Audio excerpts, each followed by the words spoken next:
नमस्कार समस्त को मु स्वागत करुच्ची मोर यूट्यूब चैनल देवानोज पॉइंट को।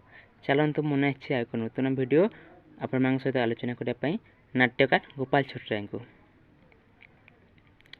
आशा करुच्ची जो मैंने ओडिया एसएसबी लेक्चर्स प्रिपरेशन कर भिडियोटी बहु उपयोगी हे। ता सहित जो मैंने ओडिया सीपेट यूसीनेट एग्जाम प्रिपरेशन होती भिडियो बहु उपयोगी हे। तो भिडियोटी को आरंभ करने पूर्व कही रखिए चैनल जो मैंने नूतन प्रथम थर आते चैनल को सब्सक्राइब कर दिंतु और पाखर बेल आइकन टी को बजे दिंतु कि जहाँफल मुझे जहाँ भी भिडियो नहीं आसबि आपण मैंने तार नोटिफिकेशन शीघ्र पाइपर। तेज चलते देखी ना कौन रही आज प्रश्न। प्रथम प्रश्न हो देखिए स्क्रीन रे। प्रथम प्रश्न हो गोपाल छोटराय प्रथम नाटक कौन? ऑप्शन देखिए फेरिया, भरोसा, परकलम, शंखा सिंदूर। तेबे ठीक उत्तर कौन हे? ऑप्शन क फेरिया हेउची गोपाल छोटराय प्रथम नाटक। परवर्ती प्रश्न को जीवा।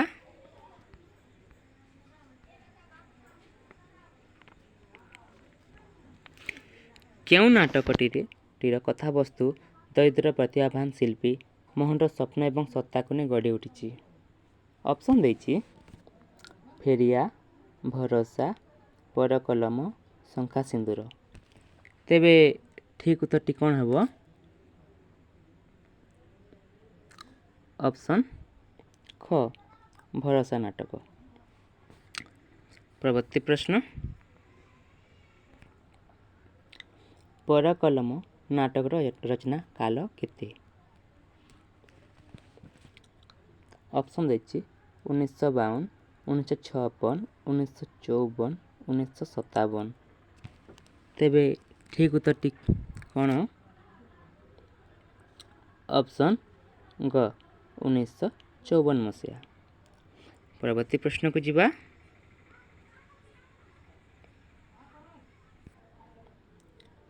परकलम नाटकटी क्यों धरण? ऑप्शन देछि सामाजिक, परीक्षाधर्मी, राजनैतिक। तेबे ठीक उत्तर कौन हे? ऑप्शन ग राजनैतिक। परवर्ती प्रश्न को जीवा। शंखा सिंदूर नाटकटी क्यों मंचरे अभिनीत होइथिला? ऑप्शन देछि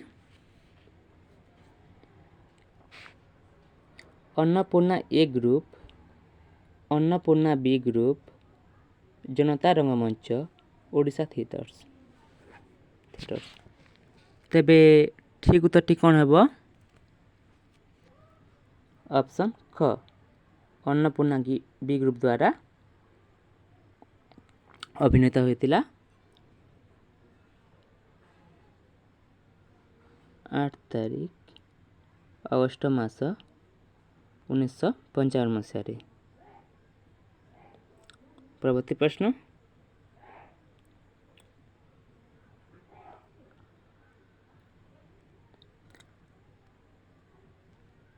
संदेह उपरे आस्थार, अविश्वास उपरे विश्वासर एवं घृणा उपरे प्रेमर प्रतिष्ठा ही क्यों नाटक कथावस्तु अंत घटी?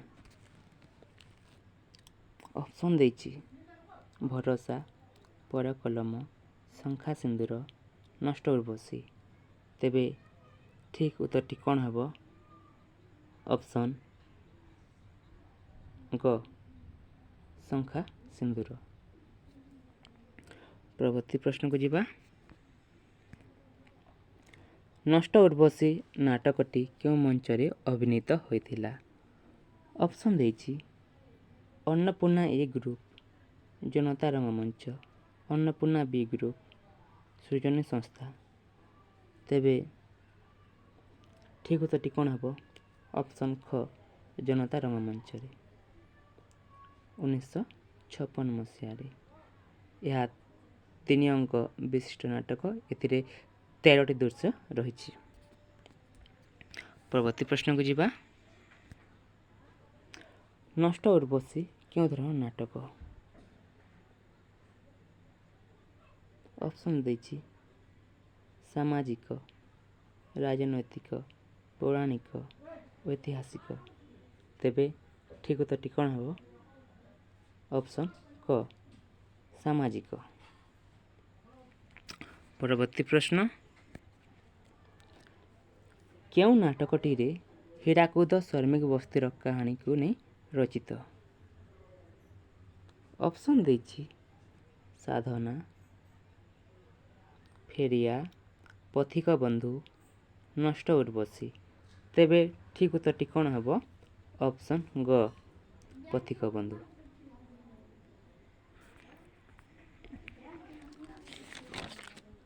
ପଥିକ ବନ୍ଧୁ ନାଟକଟି କେବେ ମଞ୍ଚରେ ଅଭିନୀତ ହୋଇଥିଲା? ଅପସନ୍ ଦେଇଛି 1954, 1956, 1958, 1960। ତେବେ ଠିକ୍ ଉତ୍ତରଟି କ'ଣ ହେବ? ଅପସନ୍ ଖ 1956 ମସିହାରେ, ଯାହା ଅନ୍ନପୂର୍ଣ୍ଣା ବି ଗ୍ରୁପ୍ରେ। ଏହି ନାଟକଟି 3 ଅଙ୍କ ଏବଂ ଏଥିରେ 18 ଗୋଟି ଦୃଶ୍ୟ ରହିଛି। ପରବର୍ତ୍ତୀ ପ୍ରଶ୍ନ, କେଉଁ ନାଟକଟି ଦୃଶ୍ୟହୀନ? ଅପସନ୍ ଦେଇଛି ପଥିକ ବନ୍ଧୁ, ନଷ୍ଟ ଉର୍ବଶୀ, ଅଭାଗିନୀର ସ୍ୱର୍ଗ, ଅର୍ଦ୍ଧାଙ୍ଗିନୀ। ତେବେ ଠିକ୍ ଉତ୍ତରଟି କ'ଣ ହେବ? ଅପସନ୍ ଘ ଅର୍ଦ୍ଧାଙ୍ଗିନୀ। ନାଟକଟି ଦୃଶ୍ୟହୀନ, କିନ୍ତୁ ଏଇଟା 3 ଅଙ୍କ ବିଶିଷ୍ଟ ନାଟକ। ପରବର୍ତ୍ତୀ ପ୍ରଶ୍ନ, କେଉଁ ନାଟକରେ ଏକ ଅସହାୟ ନାରୀ ଜୀବନର ବିପର୍ଯ୍ୟୟ ବର୍ଣ୍ଣିତ ହୋଇଛି? ଅପସନ୍ ଦେଇଛି ଅଭାଗିନୀର ସ୍ୱର୍ଗ, ପରକଲମ, ଫେରିଆ, ଭରସା। ତେବେ ଠିକ୍ ଉତ୍ତରଟି କ'ଣ ହେବ? ଅପସନ୍ କ ଅଭାଗିନୀର ସ୍ୱର୍ଗ। ପରବର୍ତ୍ତୀ ପ୍ରଶ୍ନ, କେଉଁ ନାଟକରେ ଆଦର୍ଶବାଦୀ ଏକ କଳାକାରର ଆନନ୍ଦ, ବେଦନା, ମାନ ଅଭିମାନର କଳାତ୍ମକ ରୂପ ଫୁଟି ଉଠିଛି? ଅପସନ୍ ଦେଇଛି ପରକଲମ, ଫେରିଆ, ଭରସା, ଶଙ୍ଖା ସିନ୍ଦୁର। ତେବେ ଠିକ୍ ଉତ୍ତରଟି କ'ଣ ହେବ? ଅପସନ୍ ଗ ଭରସା ନାଟକ। ପରବର୍ତ୍ତୀ ପ୍ରଶ୍ନ, କେଉଁ ନାଟକଟି ଚାଇନା ଆକ୍ରମଣ ପଟ୍ଟଭୂମି ଉପରେ ରଚିତ ହୋଇଛି?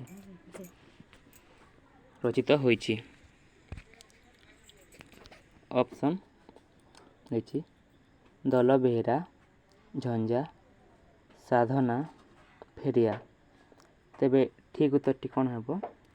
ଅପସନ୍ ଗ ସାଧନା, ଯାହା ଜନତା ରଙ୍ଗମଞ୍ଚରେ ରଚିତ ହୋଇଥିଲା 1964 ମସିହାରେ। ଏଥିରେ ରହିଛି 3 ଅଙ୍କ ବିଶିଷ୍ଟ ନାଟକ ଏବଂ 13ଟି ଦୃଶ୍ୟ, ଏବଂ ଏହାର ସଙ୍ଗୀତ ରଚନା କରିଥିଲେ ଅବନୀ ବଲାର ଏବଂ ନାଟ୍ୟକାର ନିଜେ। ପରବର୍ତ୍ତୀ ପ୍ରଶ୍ନ, ଦଲବେହେରା କେଉଁ ଧରଣର ନାଟକ? ଅପସନ୍ ଦେଇଛି ସାମାଜିକ, ରାଜନୈତିକ,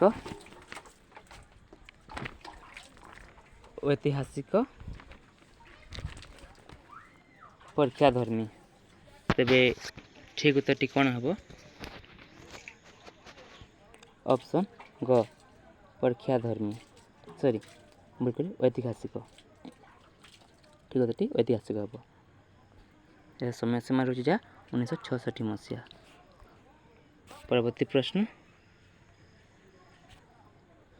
କାହ୍ନୁଚରଣ ମହାନ୍ତିଙ୍କ କେଉଁ ଉପନ୍ୟାସଟି ଗୋପାଳ ଛୋଟରାୟଙ୍କ ଦ୍ୱାରା ନାଟ୍ୟ ରୂପ ପାଇଛି? ଅପସନ୍ ଦେଇଛି ଶାସ୍ତି, ତମସା ତୀରେ, ଅଦେଖା ହାତ, ଝଞ୍ଜା। ତେବେ ଠିକ୍ ଉତ୍ତରଟି କ'ଣ ହେବ? ଅପସନ୍ ଘ ଝଞ୍ଜା।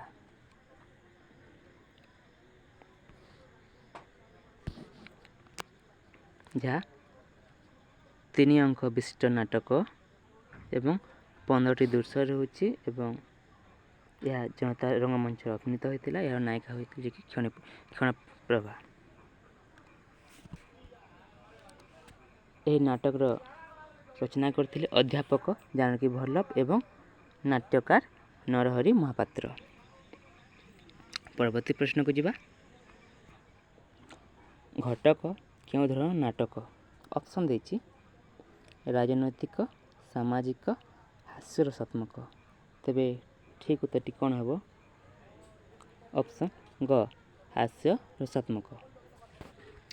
ପରବର୍ତ୍ତୀ ପ୍ରଶ୍ନ। ହାସ୍ୟରସର ନାଟକ ପାଇଁ ନାଟ୍ୟକାର ଗୋପାଳ ଛୋଟରାୟ କେବେ କେନ୍ଦ୍ର ସାହିତ୍ୟ ଏକାଡେମୀ ପୁରସ୍କାର ପାଇଥିଲେ? ଅପସନ୍ ଦେଇଛି 1980, 1982, 1983, 1985। ତେବେ ଠିକ୍ ଉତ୍ତରଟି କ'ଣ ହେବ? ଅପସନ୍ ଖ 1982। ଏଥିରେ 10 ଗୋଟି ନାଟିକା ରହିଛି। ପରବର୍ତ୍ତୀ ପ୍ରଶ୍ନ। ଗୋପାଳ ଛୋଟରାୟ କେବେ ଶାରଳା ପୁରସ୍କାର ପାଇଥିଲେ? ଅପସନ୍ ଦେଇଛି 1999, 2000, 2001, 2002। ତେବେ ଠିକ୍ ଉତ୍ତରଟି କ'ଣ ହେବ? ଅପସନ୍ ଖ 2000 ମସିହାରେ। ପରବର୍ତ୍ତୀ ପ୍ରଶ୍ନ। ଗୋପାଳ ଛୋଟରାୟ କେଉଁ ପୁସ୍ତକ ପାଇଁ ଓଡ଼ିଶା ସାହିତ୍ୟ ଏକାଡେମୀ ପୁରସ୍କାର ପାଇଥିଲେ?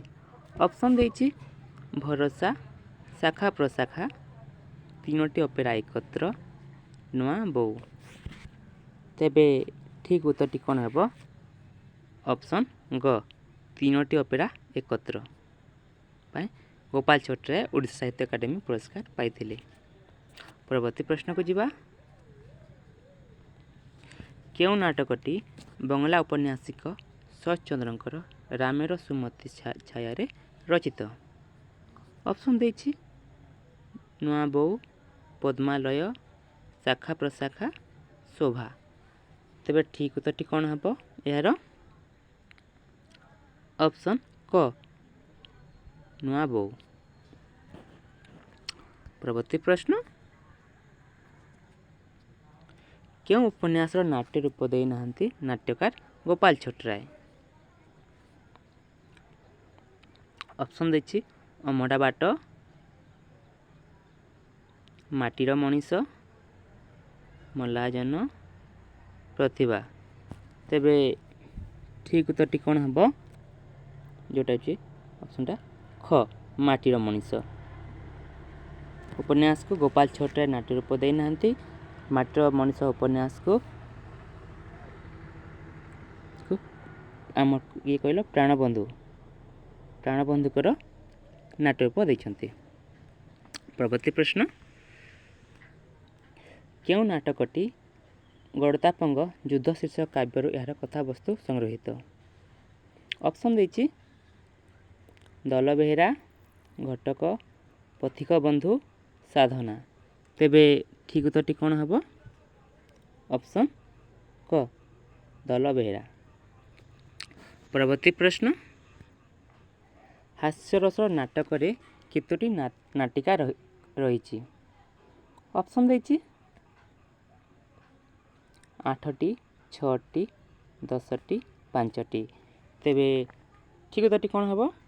ଅପସନ୍ ଗ 10 ଗୋଟି। ପରବର୍ତ୍ତୀ ପ୍ରଶ୍ନ।